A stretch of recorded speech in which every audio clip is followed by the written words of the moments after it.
নমস্কার বন্ধুরা, আজকে আবারও চলে এসেছি আর একটা নতুন রেসিপি নিয়ে। তো আজকে আমি তোমাদের তৈরি করে দেখাবো পটেটো বল রেসিপি। তো খুবই অল্প উপকরণে আমি এই পটেটো বল রেসিপি তোমাদের করে দেখাবো। তো চলো তোমরা দেখতে থাকো। তো দেখতেই পাচ্ছ এখানে আমি 3টে আলু আগে থেকেই সেদ্ধ করে নিয়েছিলাম। এখন একটা গ্রেটারের সাহায্যে আমি আলুটাকে গ্রেট করে নেব। তো তোমরাও কিন্তু আলুটাকে গ্রেট করে নেওয়ার চেষ্টা করো, তাহলে রেজাল্টটা কিন্তু খুবই ভালো পাবে। তো দেখো আমার কিন্তু আলুটা গ্রেট করা হয়ে গেছে। এখন আমি কিছু মশলা এর মধ্যে দিয়ে নেব। দিয়ে দিলাম নুন, আর এখানে আমি ঝালের জন্য দিয়ে দিচ্ছি চিলি ফ্লেক্স, আর দিয়ে দিচ্ছি এখানে ধনেপাতা কুচি। আর কিন্তু কোনো মশলাই আমাদের লাগবে না এই রেসিপিটা তৈরি করার জন্য। আর এখানে আমি দিয়ে দিচ্ছি বাইন্ডিংয়ের জন্য কর্নফ্লাওয়ার। তো এখন আমি হাত দিয়ে সমস্ত কিছু ভালোভাবে মেখে নেব।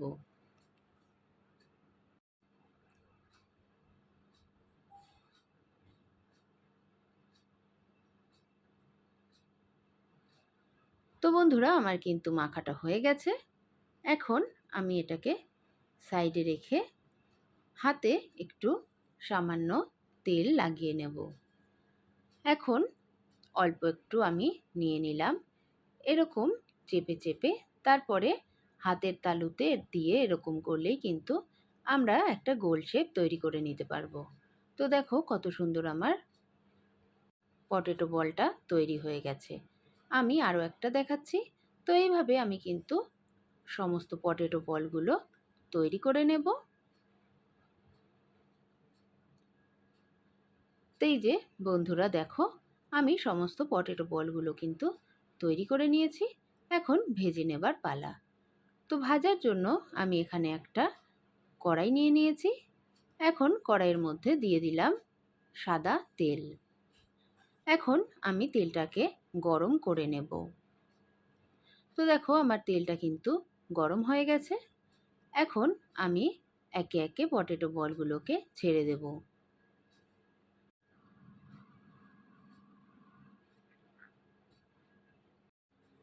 তো বন্ধুরা এখন আমি মিডিয়াম আঁচে পটেটো বলগুলোকে ভেজে নেব।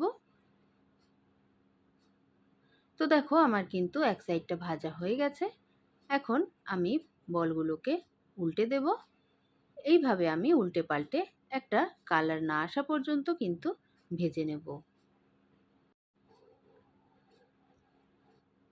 তো প্রিয় দর্শক, আপনি যদি আমার চ্যানেলের নতুন বন্ধু হয়ে থাকেন তাহলে আমি বলবো চ্যানেলটিকে সাবস্ক্রাইব করে পাশে থাকবেন, আর পাশে থাকা বেল আইকনটি প্রেস করে রাখবেন, যাতে আমি কোনো ভিডিও আপলোড দিলেই সর্বপ্রথম নোটিফিকেশানটা আপনার কাছে পৌঁছে যায়।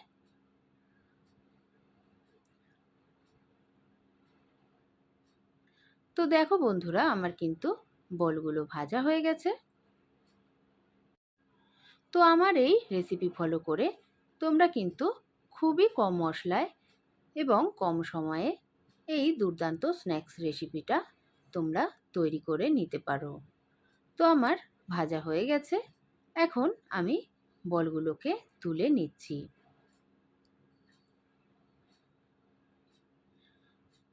তো আমি এখন সার্ভ করে নেব। তো সার্ভ করার জন্য আমি এখানে একটা প্লেট নিয়ে নিয়েছি।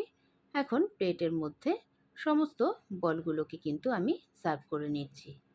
তো দেখো বন্ধুরা কতটা দুর্দান্ত লাগছে দেখতে। দেখতেও যেমন সুন্দর, খেতেও কিন্তু দুর্দান্ত হয়েছে। তো একটা বল আমি তোমাদেরকে ভেঙে দেখাচ্ছি। তো দেখো বন্ধুরা কত সুন্দর বলটা কিন্তু তৈরি হয়ে গেছে। তো আমার রেসিপিটা যদি ভালো লেগে থাকে অবশ্যই একটা লাইক কমেন্ট করে দেবেন, আর যারা নতুন বন্ধু আছেন সাবস্ক্রাইব করে পাশে থাকবেন। তো সবাই ভালো থাকবেন, সুস্থ থাকবেন। আজ এই পর্যন্তই।